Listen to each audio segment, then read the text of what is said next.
وَلَقَدْ يَسَّرْنَا الْقُرْآنَ لِلذِّكْرِ فَهَلْ مِن مُّدَّكِرٍ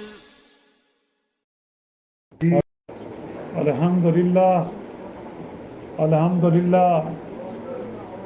وَكَفَى وَسَلَامٌ عَلَى عِبَادِهِ الَّذِينَ اصْطَفَىٰ أَمَّا بَعْدُ فَأَعُوذُ بِاللَّهِ مِنَ الشَّيْطَانِ الرَّجِيمِ بسم اللہ الرحمن الرحیم طاسِمٌ تلک آیات الکتاب المبین۔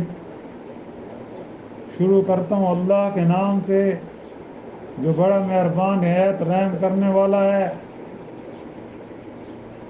طاسِمٌ یہ کتاب واضح یعنی قرآن کی آیاتیں ہیں۔ سبحان ربک رب العزت عما یصفون وسلام علی المرسلین والحمد للہ رب العالمین۔ اللہم صلی علی سیدنا محمد وعلی آلہ وصحبہ وسلم۔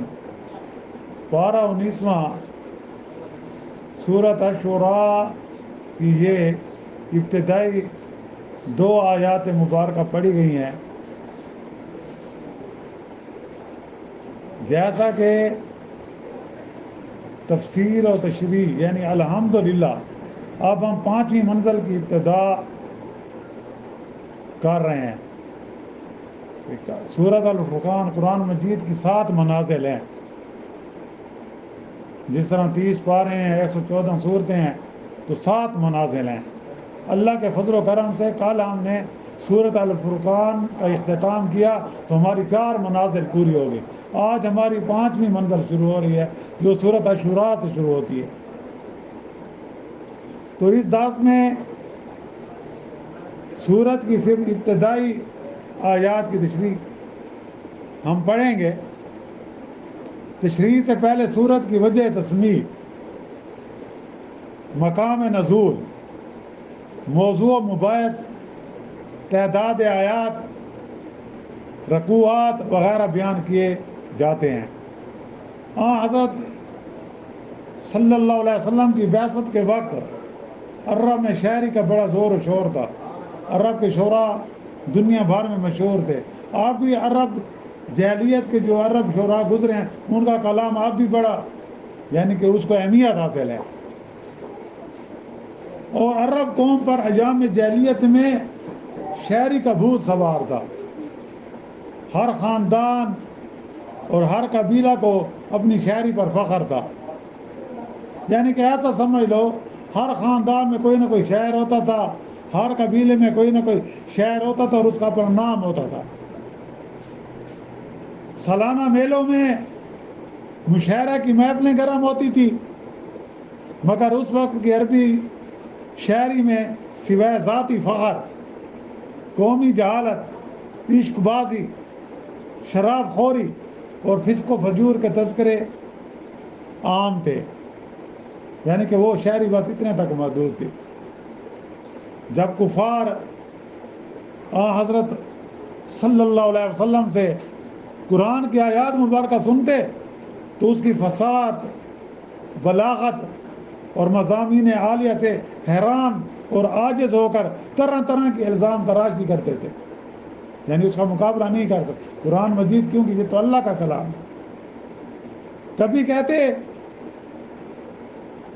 کہ نعوذ باللہ حضور اکرم صلی اللہ علیہ وسلم کاہن ہیں، کبھی کہتے کہ آپ صلی اللہ علیہ وسلم شاعر ہیں، کبھی کہتے کہ آپ صلی اللہ علیہ وسلم شاعر ہیں۔ اور اس صورت کے اخیر میں اللہ تعالیٰ نے شعراء کی جو حقیقت بیان کی ہے وہ وائی تبائی کی باتیں اشعار میں جمع کیا کرتے ہیں۔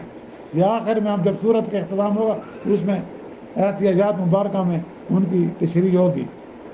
اور ہر وادی سخن میں حیران و پریشان پھرا کرتے، تو کہاں شاعری کہاں قرآن مجید کے آیات جن میں سراسر ہدایت اور رہنمائی ہے، مکارم اخلاق اور توحید وغیرہ کے مضامین عالیہ ہیں۔ لفظ شعراء جمع ہے شاعر کی، اس سورت کا نام بھی الشعراء ہے۔ شاعر کی جمع بھی شعراء ہے۔ شاعر کی اور شعر آپ جانتے ہیں کہ شعر کہنے والے کو کہتے ہیں. اس مناسبت سے سورت کا نام الشورا ہوا. یہ سورت بھی مکی ہے. یہ مکی دور کے درمیانی زمانہ میں اس کا نزول روایت بیان کیا گیا ہے. سورت طٰہٰ کے بعد یہ سورت نازل ہوئی، اور سورت طٰہٰ کے متعلق یہ معلوم ہے کہ وہ حضرت عمر رضی اللہ تعالیٰ عنہ کے قبول اسلام سے پہلے نازل ہو چکی تھی. موجودہ ترتیب قرآنی کے لحاظ سے یہ قرآن کی 26ویں سورت ہے. یعنی ہم جس طرح جس ترتیب سے قرآن مجید پڑھتے ہیں تو پہلے سورت فاتح، پھر سورت بقرہ، پھر سورت عمران، اس طرح یہ 26ویں نمبر پر ہے. لیکن بحساب نزول کے لحاظ سے یہ 56 نمبر پر ہے، کیونکہ آپ صلی اللہ علیہ وسلم کی ہجرت سے پہلے جو قرآن مجید کی صورتیں نازل ہوئی نا، ان کو مکی صورتیں کہا جاتا ہے. جو ہجرت کے بعد نازل ہوئی ان کو مدنی صورتیں کہا جاتا ہے. مکی صورتوں کی تعداد جو ہے، جس پر جمہور مفسرین کا زیادہ جھکاؤ ہے کہ وہ 86 ہیں، 86. اور جو مدنی صورتیں ہیں وہ 28 ہیں. اور اس کے علاوہ مختلف روایات ہیں، لیکن علماء جمہور، علماء مفسر ان کی جو اکثریت ہے وہ اسی پر ان کا رجوع ہے. بہرحال اور مکہ معظمہ میں اس صورت سے قبل نازل ہو چکی تھی کتنی صورتیں؟ 55 صورتیں نازل ہو چکی تھی. اور یہ کون سی صورت ہے؟ 56 نمبر پر ہے. اور پھر اس کے بعد 34 صورتیں نازل ہوئیں. یہ دیکھیں نا، مختلف روایات ہیں، اس حساب سے 32 صورتیں ہوتی ہیں. اگر ہم 86 کا عدد لیں نا تو یہ 56 ہے، تو اس کے بعد 32 صورتیں نازل ہوئی تو یہ 86 بنتی ہیں نا. تو اس لحاظ سے نہیں، بلکہ یہ 56 ہے تو 30 صورتیں ہوتی ہیں، 86. اور بعض جو کہتے ہیں نا 90 ہے، تو 90 والوں کے مطابق 34 صورتیں ہوتی ہیں. تو بہرحال پھر اس کے بعد وہ کہتے ہیں کہ 24 صورتیں مکہ سے ہجرت کے بعد نازل ہوئی. لیکن علماء کا جو اس پر اجماع ہے نا، وہ 28 صورتوں پر ہے. یعنی 86 صورتیں مکی ہیں، 28 صورتیں مدنی ہیں. اس صورت میں 227 آیات مبارکہ ہیں، 227 آیات مبارکہ ہیں، 11 رکوع ہیں، 1347 کلمات ہیں، اور 5699 حرف ہیں. 5699 حرف ہیں. جس طرح آپ صلی اللہ علیہ وسلم نے فرمایا کہ قرآن مجید کے ہر حرف پر 10 نیکیاں ملتی ہیں، تو جو آدمی سورۃ شعراء کی تلاوت کرے وہ 5699 کو 10 سے ضرب دے دے تو اس کی نیکی اتنی بڑھ جائیں گی. اس صورت کے زمان نزول میں مکی زندگی بہت سخت تھی. ہر وقت ہر طرف سے کفار کا حضرت صلی اللہ علیہ وسلم اور آپ کے ماننے والوں پر ہجوم ہوتا تھا. طرح طرح کی تکالیفیں دی جاتی تھی، طرح طرح کے رنج اور پریشانیاں دی جاتی تھی، بے پناہ الزامات لگائے جاتے تھے، طعن و تشنیع کیا جاتا تھا. منکرین اسلام انکار اور مخالفت پر جمے ہوئے تھے. اسلام کی روح پرور باتیں اور قرآن کی نجات افریح ہدایات کافروں کو عجیب معلوم ہوتی تھیں. وہ اپنے باپ دادا کے دین کو چھوڑنے پر راضی نہ تھے. وہ کہتے تھے ہم اپنے باپ دادا کا دین چھوڑ دیں. اس لیے حضرت صلی اللہ علیہ وسلم سے طرح طرح کے وہ بے تکے سوالات کیا کرتے تھے. جیسے کہ ہم نے پہلے دروس میں پڑھا، کبھی کہتے کہ یہ پہاڑ جو مکہ کو چاروں طرف گھیرے ہوئے ہیں ان کو ہٹا دیا جائے اور یہ ایک سرسبز میدان بنا دیا جائے جس میں قسم قسم کے پھولوں، سبزیوں، باغاتوں، اور یہ ریگستان میں پھر اس کی نہریں جاری ہو جائیں، کیونکہ حجاز کی سرزمین میں پانی نہیں ہے. کہیں کہیں جہاں پہاڑ ہیں چشموں میں نکل آئے، اکثر پٹرول نکلتا ہے وہاں کی زمین سے، صرف ایک آب زمزم ہے. اور اس کے علاوہ وہاں کے مضافات میں کچھ کنویں ہیں لیکن وہ بہت دور ہیں. تو پہاڑ سونے کے بن جائیں. کبھی یہ کہتے، کبھی کہتے کہ آپ کے ساتھ کوئی نہ کوئی فرشتہ ہمیشہ ساتھ رہے جو آپ کی گواہی دے، آپ جو بات کریں نا وہ کہیں کہ یہ سچ ہے. اس قسم کے بیہودہ سوالات کرتے تھے. تو حضرت صلی اللہ علیہ وسلم آپ تو رحمت للعالمین تھے، ان کی ان گمراہ کن باتوں سے بے چین ہو جاتے تھے، پریشان ہو جاتے تھے۔ ان لوگوں کو معقول دلائل کے ساتھ ان کے عقائد کی غلطی اور توحید و آخرت کی صداقت سمجھانے کی ہر طرح کوشش فرماتے، مگر وہ عناد ہٹ دھرمی کی نئی نئی صورتیں اختیار کرتے۔ حضرت صلی اللہ علیہ وسلم کی ددبندی بہت بڑی ہوئی تھی، اس لیے کفار کی سرکشی اور کجباسی سے آپ تباً متاثر ہوتے تھے، اور دل ہی دل میں ان کفار کے ایمان کے لیے آپ غم کھاتے تھے۔ یہ نہیں کہتے تھے کہ یا اللہ ان کو برباد کر دے، یا اللہ ان کو تباہ کر دے، نہیں، بلکہ یہ کہتے تھے یا اللہ ان کو ہدایت دے دے، کیونکہ رحمت للعالمین تھے نا۔ ان کے لیے تباہی کی دعا نہیں مانگتے تھے، ان کی بربادی کی دعا، حالانکہ وہ خود کہتے تھے کہ ہم آپ کو نہیں مانتے، ہمارے اوپر پتھروں کی بارش ہو جائے، لیکن آپ سلام کہتے تھے کہ یہ جہنم کی آگ سے بچ جائے۔